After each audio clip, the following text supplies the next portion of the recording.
Ay, ay, ay.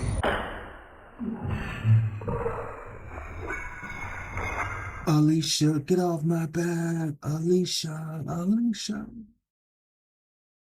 The majority of the people, if not all, that you're going to see reacting to the incident that occurred in Venezuela from Venezuelans is going to be positive, right? First and foremost, salute to the great President Trump himself, man. That he's done a lot of great things, right? He's done a lot of great things.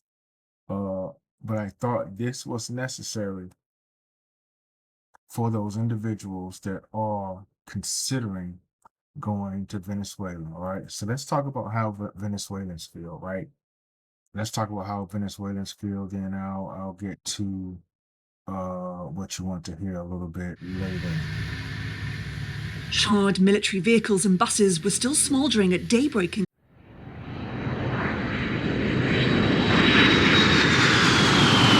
Caracas on Saturday, as residents expressed shock after the US strikes hit military bases in Venezuela and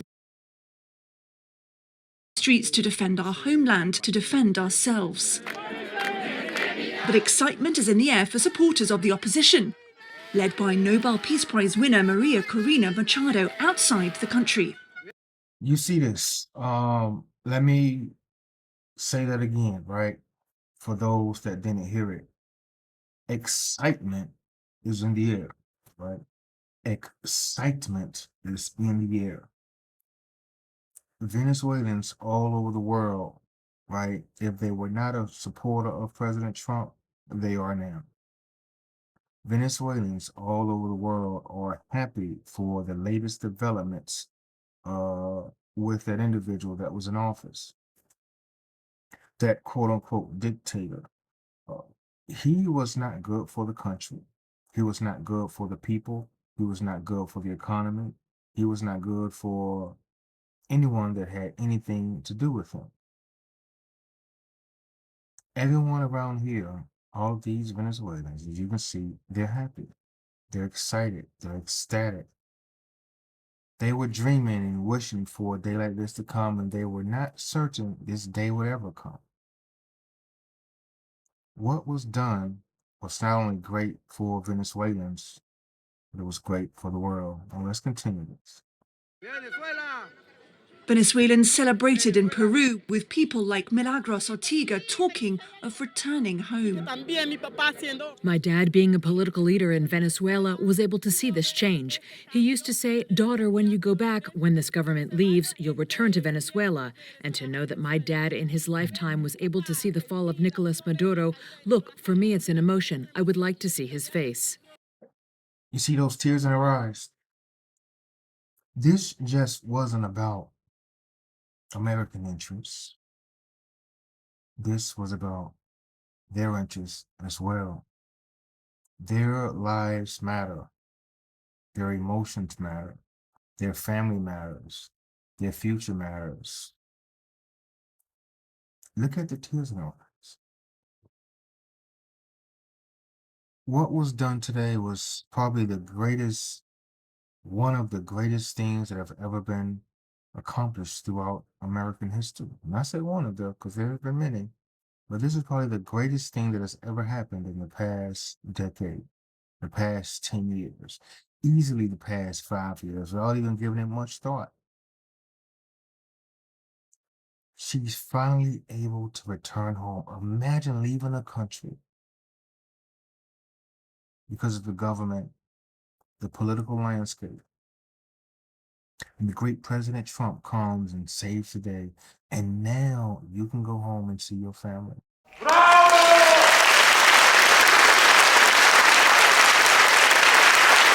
Now you can go home and see your aunts and uncles and grandparents and cousins, nieces and nephews that you've only seen on video chat. Salute to President Trump. And he really did a remarkable job. Everyone that was involved, salute to you. What was done today was a historic act that Venezuelans are going to remember for centuries to come. Now let's get to the milk and cookies, right? Um, I've seen Venezuelans, right, in the DR. I'm gonna be inside Venezuelans in the DR, right? I'm just gonna be honest with you. There was a young lady, and I had commented something on uh her Instagram page about being beautiful Dominican woman or whatever the case may be, and shit. I'm not Dominican. I'm from Venezuela. Why you in the Dominican Republic? Because of what was needed to be done. Because of what was done by the greatest American president. But I've met a lot of Venezuelans in the Dominican Republic. I don't know why they go there, right? I can assume, we can assume, but I've met a lot of Venezuelans in the Dominican Republic. But I'm going to be honest with you. I'm going, I'm going to be honest with you. Tinder's buzzing. I'm going to be honest with you. 9 times out of 10, right? 9 times out of 10, I can't tell a Dominican from a Venezuelan. I'm going to be honest with you. 9 times out of 10, I can't tell a Dominican from a Venezuelan. So what does that mean? Take it how you want, but I don't see the point of going to Venezuela. Right? Cool. When I'm looking for something, I'm looking for something that I can only find in a certain part of the world, right? I know if I'm going to Rwanda, I'm not going to find any woman that look like a Rwandese woman, the top ones anyway. I know if I'm going to, let's say, hmm, mm, mm, mm. I know if I'm going to Portugal, I'm probably not going to find anyone that's like Portuguese. I've seen some beautiful Portuguese women with hazel eyes and green eyes and curly hair. And these girls are exotic. They're beautiful. You just know in certain parts of the world, when you go there, especially specific to certain countries, you're not going to find any woman outside of that country that looks remotely similar to those women, right? And that is what I look for when I travel to countries. Is she different? Is there a point in going to Venezuela when there's a gazillion amount of Venezuelans in the Dominican Republic? And the answer, only you know in your heart. But is it worth a visit, right? Only you know that answer. Would I go to Venezuela? The thing about, from an American, right? For the Americans out there, the thing about going to certain countries, right, that we've kind of hurt the relationship with, right, from a government perspective, right?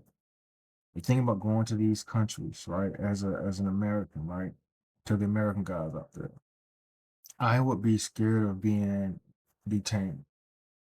I would be scared of them saying I was this or I was that or I was doing this or I was doing that. And next thing you know, I'm in prison for 45 years. Because one thing about these governments in these countries that don't really like us is sometimes they find reasons to find you guilty, even when you're innocent. Because if you're arrested and they want to use you for a political pawn and you don't really have anything to offer and you're not Brittany Greer, whatever her last name is, and LGBTQ, and you got caught with, grass at the airport and you were not a professional WNBA player, and you get 45 years, right? And you're no one special, you probably want to do those 45 years. So would I suggest going to Venezuela? Mm, No, I would not suggest it whatsoever. Would I go to Venezuela? No, not at all. But if you decide to go to Venezuela, please make a movie, make a video, give me some audio, give me something so I can maybe steer my desires of going or not going to the left or to the right.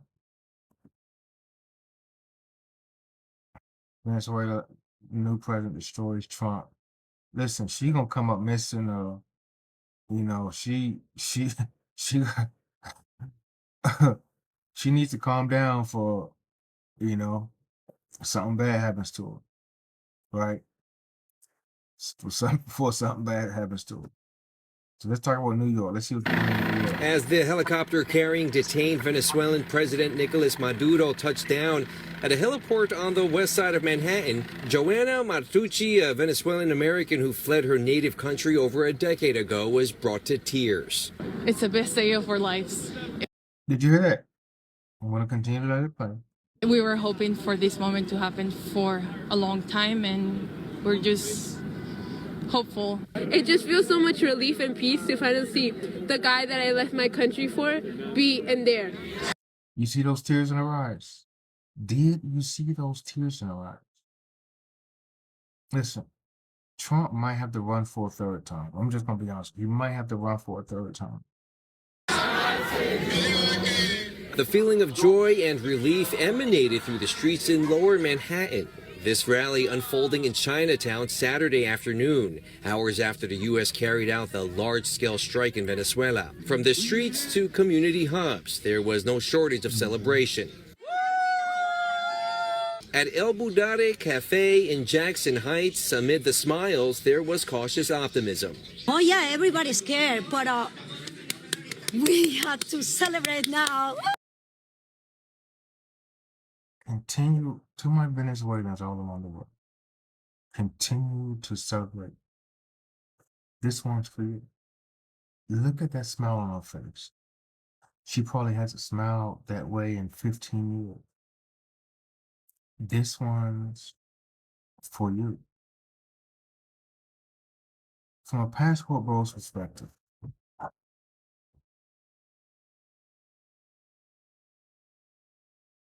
I would be concerned about two things if I was going. One, I don't think I'm going. I doubt it. Unlikely, but I would be concerned about two things. One, the first one I discussed is being detained, right? And there's two, kind of a two and a three. Two, you find someone that's a spy, right? And I was trying to sugarcoat it. You find someone that's a spy, right? That's trying to get all they can get out of you, right? Which coincides to three. You find someone that's going to use you to come over here. Probably could still be a spy, but someone's looking for a better opportunity. Let's be honest, Venezuela isn't Dubai, right? It's not Singapore, it's not New York City, it's not full of skyscrapers and lights, cameras, and Rolls Royces and Bentleys, right? There is a level of poverty, right? A good level of poverty. And in poverty, and I've talked about in previous videos, and I will continue to talk about in this video, when you are surrounded by poverty, people that don't want to be in that country, and people that want a better way of life, let's be honest. If and when they can find someone that can change their life, passport bro, man, traveler, American, European, if and when they can find someone that can change their life, they're going to seize that opportunity. They're going to call you every day. They're going to text you. They're going to say they miss you. 30 days in, they're going to say they love you. They can't wait to see you again. When are you coming back? They're going to tell you everything that you want to hear from a spouse.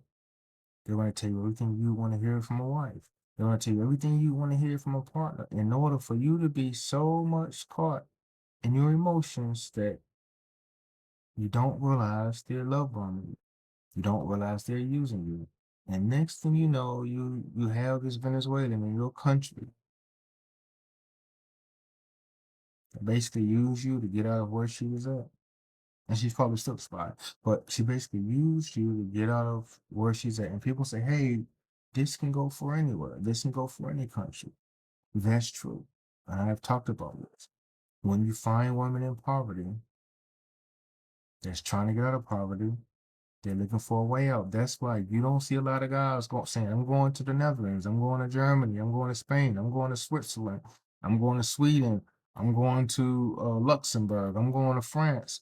Guys aren't talking about going to these countries where women are doing well for themselves and making money and have jobs and have careers and drive BMWs and Mercedes Benz and all of these foreign automobiles, these European automobiles, guys aren't talking about going to Europe finding their wife. Guys aren't talking about going to Switzerland and finding their wife. Because you know why? Historically, from its inception until now, men love women in poverty. Find me 3 videos of men going to Switzerland trying to find their wife. And there's some beautiful women in Switzerland. Find me 3 videos of guys saying, I'm going to Italy to find my wife. And there's some beautiful women in Italy. Find me 3 videos of guys saying they're going to Portugal to find their wife. There's some beautiful women in Portugal. Find me 3 videos of guys saying they're going to Spain to find their wife. There's a beautiful woman in Spain. Guys, historically, respectfully and disrespectfully, of course. I'm going to say we, because I married a Dominican, right? I might marry another one. Historically, men are infatuated with women in poverty because some men, not me, some men love their superiority complex. Some men love to brainwash her. Let's just be honest. So if you're going to Venezuela, you're considering Venezuela, just know if you're an American, you probably might get detained. You might do 45 years, right? You might find a spy. Your stuff might come missing. Someone might go through your hotel room. You might marry someone just really looking for a way out. That's gonna tell you everything they need to get out of there. It might not be genuine. Just because people are happy to see you and they love the tourism and they're trying to boost the economy, doesn't mean that that man didn't have any supporters. Doesn't mean that there's not people out there that aren't pro-American, pro-European. Do I suggest going to Venezuela? Well, I'll tell you this. I can't tell you where to go, but I want to go. But I'm happy for you Venezuelans out there laughing and smiling and happy. Happiest days of your life. On behalf of this great nation, I want to say, you're